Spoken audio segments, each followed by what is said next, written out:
بسم الله الرحمن الرحيم صحافة آد مهسنتيدين حالي waxaa jirtay magaalada in laga maqlaayay dhawaaqyo dadka cabsi galiyay dhawaqaas oo dadku markay maqlaayeen ay siyaabo fara badan ay u fasirteen dhawaqaasi waxa uu ahaa nabadiidka ayaa waxyaabo baaruud ah oo dadka ay ku cabsi gelinayaan ayay waxay dhigeen in ka badan ilaa iyo 6 meelood oo magaalada kamid ah dadka marka ay maqlaayeen waxay u haysteen inuu yahay dhawaqaasi madaafiici wax la soo tuuraayo laakiin ciidamada ammaanku waxay sameeyeen baaritaano ay sameeyeen oo ay ku xaqiijinayeen waxaas wuxuu ahaa waxay soo ogaadeen inuu ahaa waxaasi baaruudaas oo qarax sameynayso waxna dadka aan gaarsiinaynin isla waqtigii oo xalay ay dhacayeen laamaha ammaanku waxay sameeyeen baaritaano magaalada meelo badan oo kamid ah ayagoo baaraya baabuurta aan isticmaalaysa xataa jidadka oo aan laamiyada aan ahayn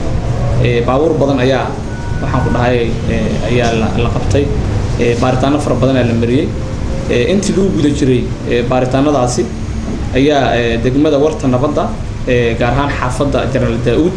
waxaa lagu qabtay baabuur kaariba baabuurkaas oo ay saarnaayeen waxyaabaha qarxo laga soo buuxiyay sidaad aragteenba baabuurkaas waxyaabaha saarnaa waxaa kamid ahaa madaxyada oo baasuukaha iyo haamahan loo isticmaalo qarax inay sameeyaan iyo qalab fara badan oo waxyaabaha qarxa ayaa aad looga soo buuxiyay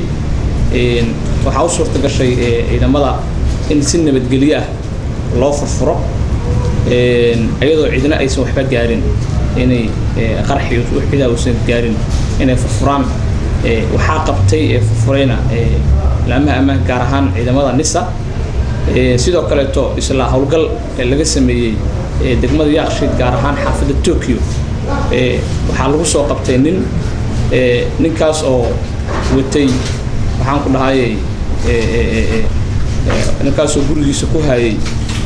waxyaabaha qarxo waxaan ka wada qoryo ilaa 5 qori oo 3 kamid ah AK47 ay tahay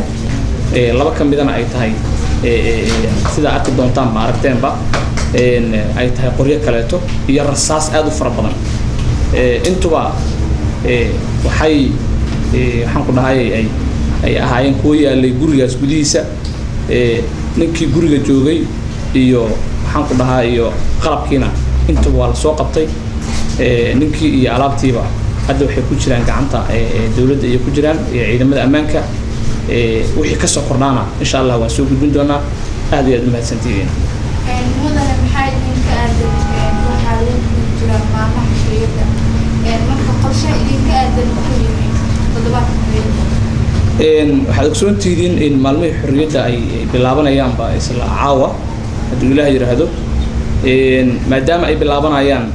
amnigu qorshe badan oo amni ayaa jiro sidaad ogeysanadeenba ramadaanku waxaa loo sameeyay qorshe amni qorshahaas ay laamaha ammaanku ay sameynayaan waxaan rajaynayaa insha Allah haddii Ilaahay yiraahdo inay maalmaha xorriyadda iyo ayadana si loogu talagalay loogu sameeyo fantastiyadeedii insha Allah amnigana ramadaanka guud ahaantiisba waa la adkeeyay bulshadana waxaan leenahay ka qayb qaataan amniga shacabku sida haddaba ay u soo sheegeen baabuurkan iyo gurigan laga soo helay waxaan ku dhahay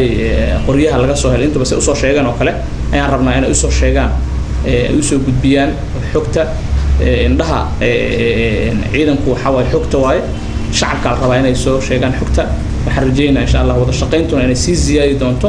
qaabka ay bulshada wala shaqeynayaan ciidanka waxaa lagu jira 10kii ugu dambeeyay ee Ramadaan oo xalay bilowday waxaan rajaynayaa in guul iyo amni lagu dhameysto shacabkana waxaan leenahay intii hore waa la shaqeynayseen hala sii badiyo dadaalka laamaha ammaankuna ayaguna sidoo kale